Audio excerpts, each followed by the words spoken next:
On a dark wood table, under one warm lamp, 5 small objects wait without a word.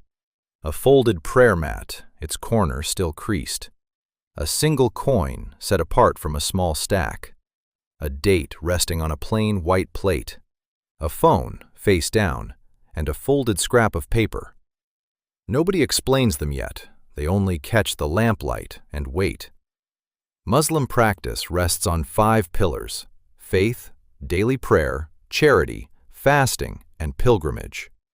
Millions keep these disciplines not as exotic ritual, but as the ordinary furniture of a life. And the strange thing about furniture is this: you can live inside it for years and still bump the same corner in the dark.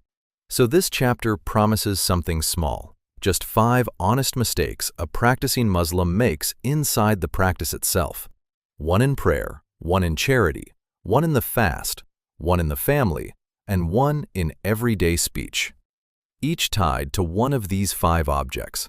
The kind of mistakes that earn a quiet nod of recognition rather than a verdict. This is faith in practice, where belief becomes daily life. To see how it works, start with the mat, the coin, or the date on the plate. Mistake number 1 begins at a mosque door in Karachi at Friday midday, where the sandals are lined up in rows against the wall. Some point neatly toward the entrance, but a few are turned the other way, toward the street, toward the errand that could not wait. Those turned sandals are the first honest mistake, letting a prayer slide. Many Muslims are expected to pause for prayer 5 times a day, from before sunrise to after nightfall, roughly every 3 hours across a waking day. Each prayer has its own window of time, and each window quietly closes. That is the design that catches people. It works by soft delay, never by hard refusal. The pillar itself is easy to name. What quietly breaks it is harder to catch. The most common lapse many Muslims describe is not disbelief, but simple neglect, letting a prayer slide until the window for it has quietly closed. The phone lights up, the meeting runs long, the prayer waits for a better moment that never comes. Fix it small, same corner, same mat, before the excuse gets a chance to speak. A prayer kept on time is rarely the one you remembered to keep. It is the one you never let yourself decide about at all. Mistake number 2 waits on a wooden counter in a small dry goods shop in Fez at midday, where a brass scale sits beside a short stack of coins. Someone drops a few into the pan almost as an afterthought, the way you leave a little extra for good service. That gesture is the second honest mistake, treating zakat as optional generosity when it is really a fixed debt. Many who pass a savings threshold owe roughly 1 part in 40 each lunar year. The real rule sets the line and the eligible wealth in more detail than this. It is not a mood or a favor. It is a rate that wealth quietly earns after a year of sitting still. The same math whether the giver feels charitable that week or not. Here is where the mistake creeps in. Tie it to good service, and it starts to feel earned. A tip you can skip on a slow week. When it rides on feeling, it moves with feeling. Generous after a good month, forgotten after a bad one, rounded down whenever the wallet feels thin. The scale does not ask how the year went. It reads the same weight either way. Count what has sat above the threshold for a full lunar year. Take the 40th. Give it whether the year felt kind or not.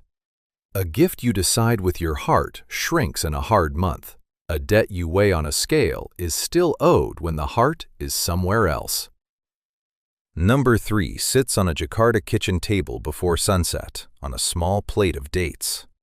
The room has held its hunger all day, but a voice next door is still sharp with a noon argument, and a phone holds a rumor half-typed, waiting to send.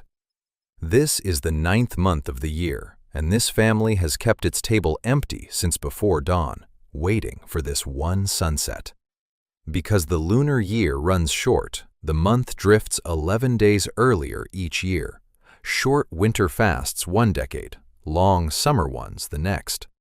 But the hunger is hiding something the stomach never has to answer for.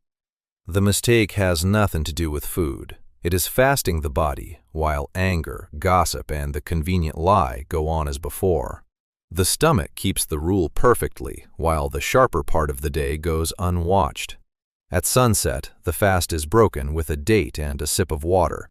Reach for it with a hand that was kind all day. The rumor left unsent, the argument left to cool, and the fast means what it claims.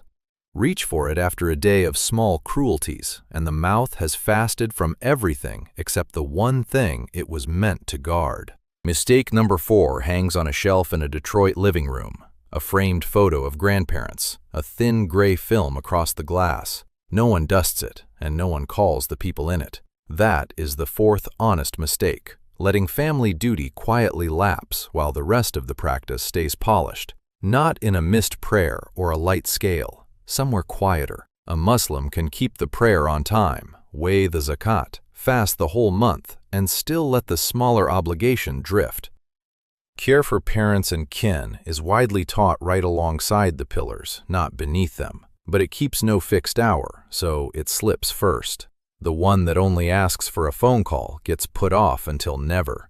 No grand apology needed, just a call, placed before the guilt is.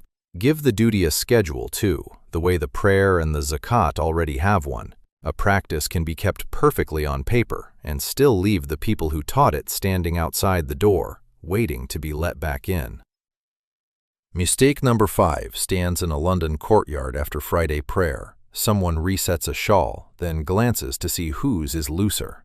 That small glance is the last honest mistake, and the one that sits above the other 4. Is this really a mistake, or just a mood caught in public? Friday's midday prayer gathers many Muslims to the mosque, turning an ordinary weekday into a shared pause the whole neighborhood keeps at once. The gathering is the point, the same pull that once in a lifetime draws millions to stand together on a single plane.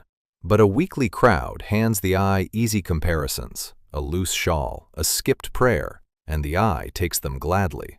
This is the one many teachers name as the mistake above the rest, because it hides inside every other mistake on the list. A watched neighbor is easier to correct than a private habit, so the noon argument goes unmended. The dusty photo stays unlit. The small cruelty of the fasting day goes unnoticed, while the shawl gets adjusted, again for the wrong room. Quiet and harder than it looks. Stop counting someone else's shawl. Turn the attention around. The only practice a person can actually keep on time is their own, and it is the only one they were ever asked to. So here they are, all 5 on the table at once, under the lamp. The mat opens the list. A prayer let slide, a window that shuts itself. The coin is the zakat, tipped like a mood instead of weighed like a debt. The date is the fast the stomach keeps while the tongue keeps its appetites. The phone, face down, is the call to family put off until never. Even the scrap of paper has a name, the neighbor watched closer than the self, the mistake hiding inside the other 4. None of this is a verdict on a person, just the small mechanics of a discipline kept by more people than any headline counts. And each of the 5 pillars, right down to the pilgrimage named at the start, sends some version of these 5 things home. A practice this large is not kept perfectly. It is kept honestly, and honestly means wrong now and then. So which of these 5 is on your own table tonight, face down, waiting for a schedule you keep giving to everything else? And the hardest of the 5 is the one that quiets last. The moment the self finally stops watching the neighbor. This is faith in practice, where belief becomes daily life.